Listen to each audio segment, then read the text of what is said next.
Olá, tudo bem? Aqui é Gaelle Spillman, psicóloga e doutora em neurociências, e Irina Poduzovska, que é educadora e mestre em linguística e ciências cognitivas.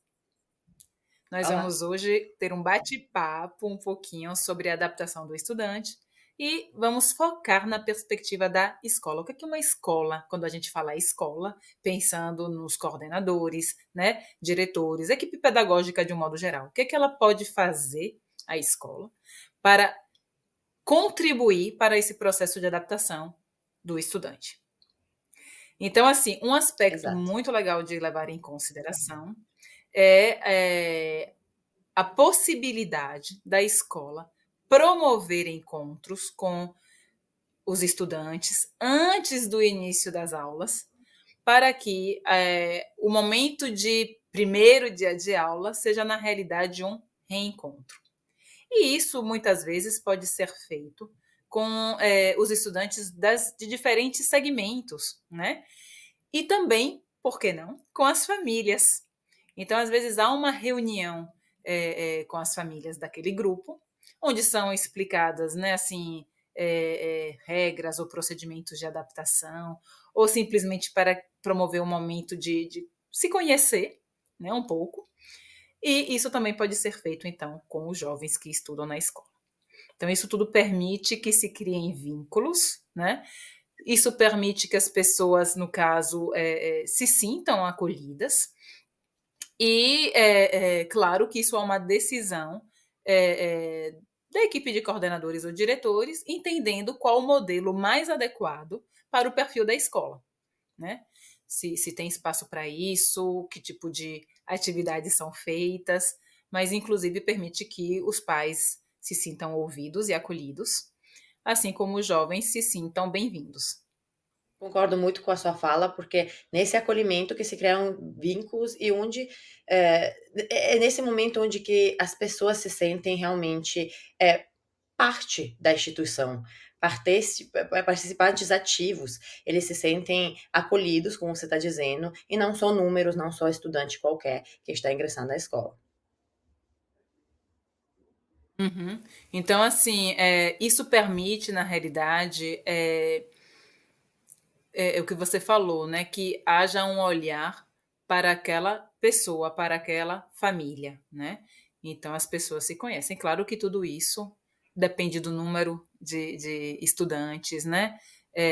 Depende de como a escola acredita que é a melhor forma de criar vínculos com as famílias, porque às vezes, quando possível, inclusive assim, algo com de repente só os estudantes novos, né? Se ela entender que é o modelo mais adequado. Então, não estou trazendo uma receita aqui, um manual, mas é muito mais a perspectiva de entender que, às vezes, podemos promover reuniões, que não precisam ser reuniões chatas, né? Antes do início das aulas, e entender que ali eu tenho uma comunidade, né, escolar.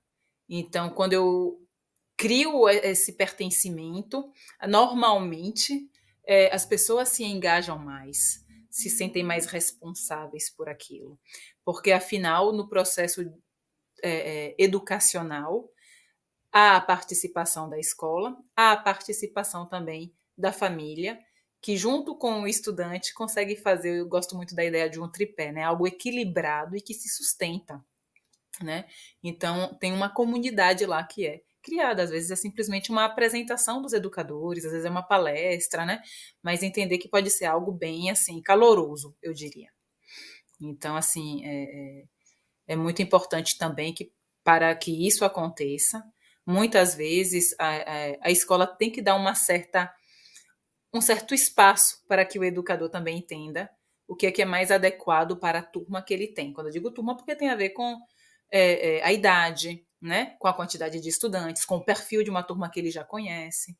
Né? Então, isso daí, gostaria que você falasse um pouquinho mais Exato. desse apoio que o Não, eu professor pode receber da escola. gostei muito. Exato, gostei muito da sua dica. é muito importante a gente ter essa consciência de que esses primeiros momentos, até para os pais, são às vezes assustadores, porque eles não conhecem ainda a escola, especialmente se forem estudantes novos, ou eles ainda não conhecem a turma, o educador, então promover esses encontros é muito importante para que os pais conheçam, tenham a clareza aonde eles vão deixar os filhos, com quem e como vai funcionar.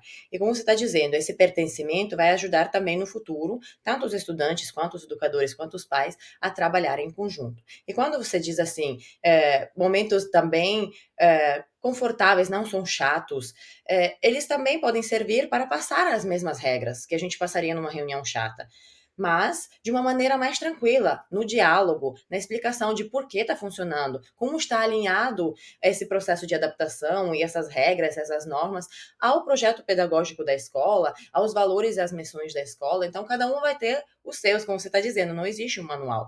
Mas deixar isso claro e envolver essa comunidade, né? Deixar ela ativa nesse processo dessa construção vai ajudar.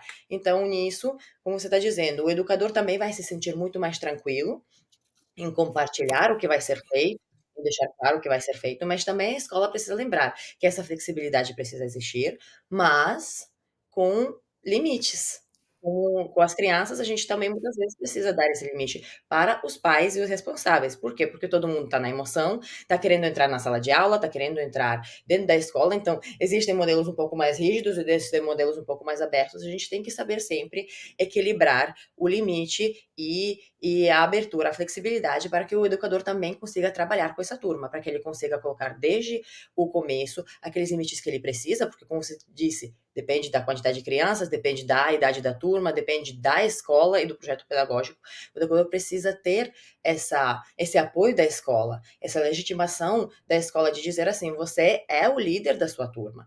Então, se o professor, o educador está achando que algo faz sentido ser implementado naquela turma, a escola precisa dar esse apoio. A menos que realmente isso não seja assim, um professor autoritário que está querendo mudar o funcionamento da escola. Claro que não. Mas se isso faz sentido para o projeto pedagógico, e na maioria dos casos faz, para aquela turma, ou precisa mudar um pouquinho até para depois conseguir chegar ao objetivo que a escola se propõe. Claro que precisa existir essa flexibilidade e essa abertura para que o educador também possa dizer assim, eu aqui vou me organizar para eu conseguir fazer isso, e eu vou compartilhar isso com os pais, eu vou compartilhar isso com os estudantes, e a gente vai trabalhar melhor junto. Porque se for só a regra ditada pela escola, às vezes o educador percebe que não está funcionando, gostaria de adaptar e usar outras estratégias e não consegue por causa dessa rigidez. Então, a gente saber o limite do rígido e do flexível também é muito importante.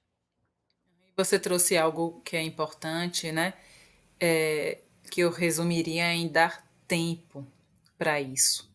Porque quando, antes do início das aulas, né, durante o período de preparação das aulas do educador, ele já não tem tempo nem para organizar esse encontro e nem para promover esse encontro, é muito. O que eu estou pedindo exatamente daquele profissional? Eu peço algo que ele não tem tempo de preparar?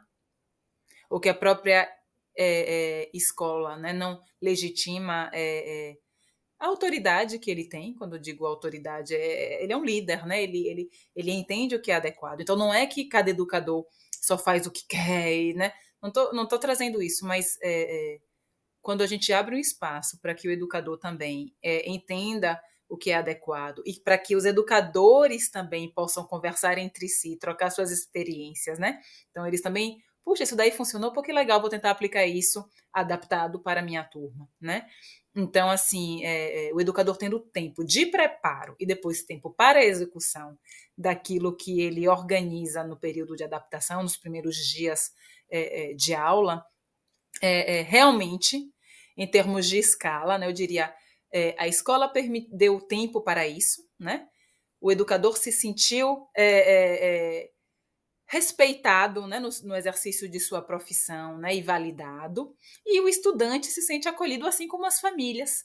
Então, assim, entender que é um efeito em cascata, no sentido de, poxa, de fato é uma comunidade, e não o educador se sentir lá quase que né, imprensado entre as demandas da escola e que, né, não são possíveis de serem concretizadas, e também demandas das famílias, e ele não tem espaço, né? Por que eu preciso fazer, afinal de contas, né? Então, assim, por isso que esse nosso bate-papo é tão dirigido à escola, né? Para a escola entender, nossa, eu preciso dar tempo para isso, permitir que meus educadores troquem experiências, organizem e preparem o que eles acham interessante para adaptação. Dito isso, antes do início das aulas ou até logo após, né, na primeira semana, porque a adaptação, eu gosto de ressaltar, é um processo, né? E assim, o educador tem um tempo de planejar com qualidade. Então, isso daí eu acho Exato. bem, Como eu bem estou dizendo, o importante. diálogo o diálogo nisso é fundamental, tanto entre os educadores, os professores, quanto com o resto da equipe pedagógica, então coordenadores, diretores, até para que todos os adultos estejam alinhados, para que todo mundo esteja tranquilo com o que está acontecendo, todo mundo se sinta respeitado, como você falou, ouvido, mas também alinhado com o propósito da escola, com o objetivo, com a missão e a visão da escola. Então, nisso, criar esse espaço, dar tempo a isso, vai ajudar para que, no futuro, tudo flua melhor, porque muitas vezes a gente fica tão focado no conteúdo, especialmente com os estudantes mais maiores, né, nas turmas do ensino médio, por exemplo, Fundamental 2, que a gente esquece que nesse momento de adaptação é justamente criar esse vínculo afetivo, essa sensação de pertencimento a uma instituição, a uma turma, é tão fundamental quanto fazer todos os conteúdos, seguir toda a programação, todo o projeto pedagógico. Então, esse primeiro momento, dar tempo a isso, flexibilizar isso, vai claramente ajudar no futuro para que os estudantes possam seguir tranquilamente também a parte do conteúdo e das habilidades e competências que o MEC, enfim, o resto requer. Fantástico. E assim, e com isso, nosso objetivo é realmente compartilhar nossa experiência, nosso conhecimento com todos, né? Temos um vídeo falando da adaptação do estudante, mas ressaltando o papel dos pais nesse processo, assim como já falamos anteriormente também de dicas para os educadores. E agora estamos focando na escola, pensando muito nessa capacidade que a gente tem, né, de todos se implicarem em um processo para que ele seja bem sucedido. E o nosso objetivo aqui justamente é construir esse conhecimento, refletirmos a respeito, né? E, por favor, deixem suas perguntas, seus comentários, suas sugestões, para que possamos enriquecer nossas discussões, né? E espero que tenham gostado e que a gente se encontre nos próximos vídeos, né? Com comentários, mensagens. E vamos lá. Obrigada pela sua atenção e até a próxima. Tchau, tchau!